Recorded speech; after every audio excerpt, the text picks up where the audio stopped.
जय मसीह सभी को। और मैं आप सभी के साथ में आज जो भजन संहिता का मैं बाइबल स्टडी कर रही थी, बाइबल स्टडी सीरीज कर रही थी, भजन संहिता 103 एपिसोड 7 तक हमारा हो गया है और एपिसोड 7 में हमारा 16 तक हो गया है, 1 से 16 तक हो गया है। तो आज मैं पढ़ूंगी 17, 18 और 19 और सिर्फ 2 एपिसोड रह गया है, तो मैं आज पढ़ूंगी 17, 18, 19। परंतु यहोवा की करुणा उसके डरवैयों पर युग युग और उसका धर्म उनके नाती पोतों पर भी प्रकट होता रहता है, अर्थात उन पर जो उसकी वाचा का पालन करते और उसके उपदेशों को स्मरण करके उन पर चलते हैं। यहोवा ने तो अपना सिंहासन स्वर्ग में स्थिर किया है और उसका राज्य पूरी सृष्टि पर है। तो अगर आप हमको फॉलो कर रहे थे ये पूरा सीरीज में 1 से लेकर के 16 तक, तो हमने परमेश्वर का प्रेम के बारे में बात किया, हमने परमेश्वर का स्वभाव के बारे में बात किया और हमने मनुष्य के स्वभाव के बारे में भी जाना। और हम यही देखते आए हर एक पद जब हम पढ़ रहे थे कि परमेश्वर हमें जानता है, उसने हमें बनाया है, जैसे 14 में लिखा हुआ है, क्योंकि वो हमारी सृष्टि जानता है और उसको स्मरण रखता है कि मनुष्य मिट्टी ही के हैं।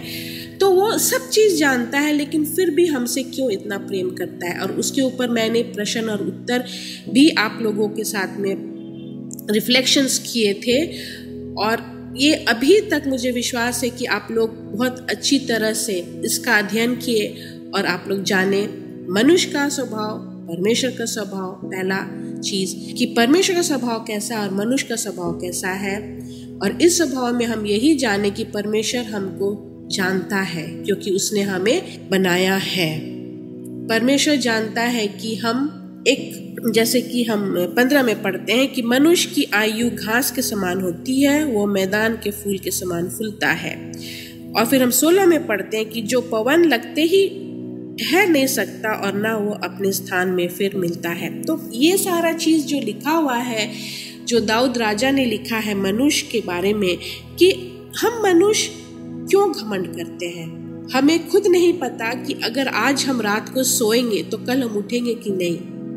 और हमारे अंदर में पिता परमेश्वर का सांस है, क्योंकि हमने उसके बारे में भी बात किया था, आदम और हवा, उसका रेफरेंस लेकर के। तो ये सारा मैं वापस नहीं जाऊंगी, मैं बस एक समराइज कर रही हूँ ताकि मैं आगे बढ़ूँ।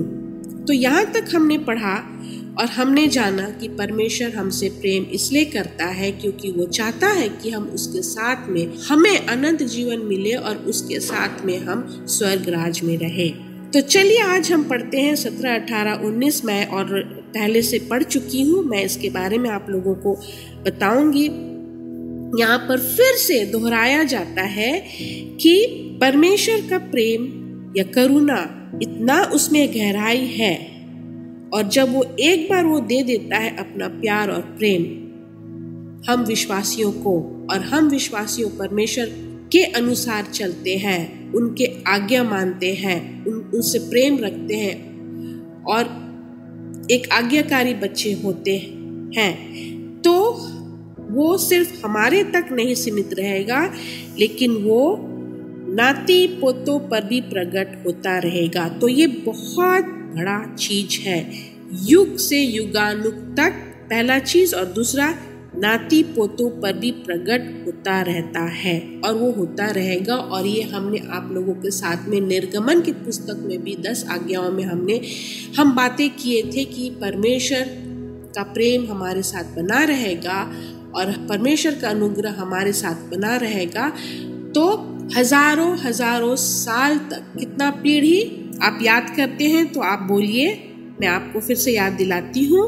चैप्टर 20 में लिखा हुआ है 6 में कि परमेश्वर का प्रेम हमारे साथ, सिर्फ हमारे साथ नहीं बना रहेगा, लेकिन हजारों पीढ़ी तक उसका प्रेम, उसका अनुग्रह बना रहेगा। तो हम आज रहे या नहीं रहे, लेकिन वो हमारे परिवार के जो हजारों जनरेशन्स है उस तक रहेगा। तो ये संसार को बनने में ये कितना साल लगा है, उस साल को अगर आप टोटल करोगे तब भी हमें नहीं पता कि हमारा संसार अंत होने तक भी पिता परमेश्वर का क्या रहेगा, प्यार और अनुग्रह हमारे परिवार में बना रहेगा। हजारों पीढ़ी, आप समझ सकते हैं, 1000 generations। तो अभी अगर हम काउंट करते हैं तो जो बहुत ही पुराने परिवार है तो कितना पीढ़ी अभी तक हुआ होगा, 10 पीढ़ी आप ले लो ज्यादा से ज्यादा। तो यहाँ पर तो 1000 पीढ़ी के बारे में लिखा हुआ है। तो जब ये ऐसा लिखा हुआ है तो वो हमारे लिए लिखा हुआ है, और वो परमेश्वर हमसे बातें कर रहा है और हमको बोल रहा है कि उसका धर्म उनके नाते पोतों पर भी प्रकट होता रहेगा। तो ये बहुत बड़ा बात है। फिर जब हम 18 पढ़ेंगे तो उसमें फिर से पिता परमेश्वर, इसमें हम देखते हैं कि स्वभाव कैसा है पिता परमेश्वर का। वो जान रहा है कि हम पापी हैं, वो जान रहा है कि हम उसके तरफ नहीं मुंह फेरते हैं, वो जान रहा है कि हम उसके पास आ करके फिर से दूर चले जाते हैं, लेकिन उसका प्यार, उसका प्रेम उतना ही गहरा है कि वो जब देता है तो देता है। और यहाँ पे लिखा हुआ है, अर्थात उन पर जो उसकी वाचा का पालन करते हैं और उसके उपदेशों को स्मरण करके उन पर चलते हैं। 19, यहोवा ने तो अपना सिंहासन स्वर्ग में स्थित किया है। तो जब वो दिया है, जब उसका वाचा, जिसको हम इंग्लिश में बोलते हैं कवर्नेंट, वो सदा सर्वदा वो रहेगा। किन के ऊपर में रहेगा? अगर हम उसके वाचा का पालन करेंगे तब उन विश्वासियों के ऊपर रहेगा, उन परमेश्वर के संतानों के ऊपर में रहेगा, और परमेश्वर कभी नहीं भूलेगा। और वही 17 और 18 में हम देखते हैं कि परमेश्वर का जो करुणा है वो बना रहेगा उनके ऊपर में जो लोग परमेश्वर का वाचा का पालन करता है और स्मरण करता है। फिर हम 19 में पढ़ते हैं, यहोवा ने तो अपना सिंहासन स्वर्ग में स्थिर किया है और उनका राज्य पूरी सृष्टि पर है। तो लोग विश्वास करे या ना करे, परमेश्वर का राज्य पहले से एस्टैब्लिश हो चुका है पूरे दुनिया में। जब से परमेश्वर ने ये दुनिया को बनाया, वो शैतान है जो लोगों को, मानव लोग को बोलता है कि ये जगत, ये संसार उसका है, लेकिन वास्तव में अगर देखा जाए तो ये जो संसार बनाया है वो पिता परमेश्वर ने बनाया है। लेकिन परमेश्वर का जो सच्चाई है, उसका जो आत्मा है सच्चाई से भरा हुआ है। और इसीलिए हम पढ़ते हैं यूहन्ना 17:17 में हमको पढ़ने को मिलता है कि आइए हम साथ में पढ़ते हैं। यूहन्ना 17:17, सत्य के द्वारा उन्हें पवित्र कर तेरा वचन सत्य है। तो परमेश्वर का वचन सत्य है, उसका आत्मा में सच्चाई है, और वो उसी सच्चाई से पिता परमेश्वर ने ये जगत को रचा, ये सृष्टि किया, और उसी सच्चाई को आधा सच्चाई दिखा करके शैतान अपना काम करता है। लेकिन फिर भी पिता परमेश्वर ये कहता है कि अंत दिनों में सब चीज विनाश हो जाएगा, खत्म हो जाएगा, लेकिन परमेश्वर का वचन वैसा का वैसा रहेगा। तो हम परमेश्वर का वचन जब हम पढ़ते हैं तो जो हम पढ़ रहे हैं वो वैसा का वैसा रहेगा।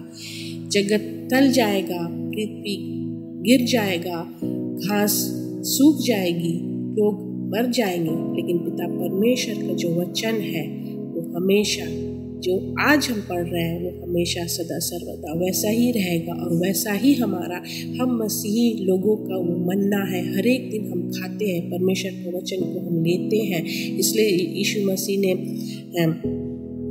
फिर हम यूहन्ना में ही पढ़ते हैं कि यीशु मसीह कहता है कि I am the bread of life, कि मैं ही जीवन की रोटी हूँ। और यूहन्ना में बहुत अच्छा तरीका से पिता परमेश्वर के बारे में यीशु मसीह ने बताया कि वो मेरा पिता है, कोई भी पिता के पास नहीं जा सकता, लेकिन मेरे ऐसा डायरेक्टली, लेकिन मेरे द्वारा ही हो जाएगा। मुझे तुम लोग अपना लो, मैं जीवन का ही रोटी हूँ, मैं ही सत्य का मार्ग हूँ, मैं ही जीवन हूँ। और वो हमेशा ये बताया है लोगों को, और वो हमारे लिए भी है। जब हम बाइबल खोल करके पढ़ते हैं तो हमसे परमेश्वर अपने पवित्र आत्मा के द्वारा बातें करता है। और वो चीज़ हम 19 में पढ़ते हैं कि यहोवा ने तो अपना सिंहासन स्वर्ग में स्थिर किया है। वो किया है, वो हमेशा रहेगा सदा सर्वदा के लिए, और उसका राज्य पूरी सृष्टि पर है। तो जब शैतान, अगर आपको लगता है कि ये सृष्टि शैतान का और शैतान के द्वारा चलता है, नहीं, पिता परमेश्वर के द्वारा चलता है। लेकिन शैतानिक शक्ति इतना ज़्यादा हावी हो गया है क्योंकि शैतान को डर है, उसे उसके अंदर में भय है कि अंत दिनों में वो भी चक्कर लिए जाएगा और वो भी he will be under the chains, उसका भी अंत हो जाएगा और वो भी नरक में पाया जाएगा। लेकिन हमको अनंत जीवन होने के लिए पिता परमेश्वर के साथ सदा सर्वदा रहना है। और 18 में जैसे कि लिखा हुआ है कि अर्थात उन पर जो उनकी वाचा का पालन करते और उसके उपदेशों को स्मरण करते हैं, तो वो उनके नाती पोतों पर परमेश्वर का धर्म प्रकट होगा और उनका परमेश्वर यहोवा का करुणा हमें सदा सर्वदा बना रहेगा युग से युगानुग तक। तो ये बहुत ही बड़ा वाचा है, ये बहुत बड़ा वादा है जो हमारे लिए पिता परमेश्वर ने बोला है, करा है, और वो है। लेकिन हमको विश्वास करना है, हमको उस विश्वास में जीना है, उस आशा में रहना है।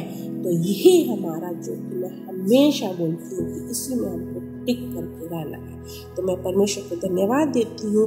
आज का जो वचन मैंने लिया और ये हमारा बाइबल स्टडी हो रहा है, मैं इसके ऊपर में फिर से प्रश्न और उत्तर करूँगी और रिफ्लेक्शंस भी हम करेंगे कि परमेश्वर का स्वभाव धीरे धीरे हम किस तरह से जान रहे हैं। सिर्फ वो हमारे लिए नहीं, लेकिन हमारे नाते पोते और 1000 पीढ़ी तक बना रहेगा। लेकिन उसके लिए हमें उसका वाचा और उसका आज्ञाकारी बच्चे और उसके अनुसार हमें चलना है। धन्यवाद।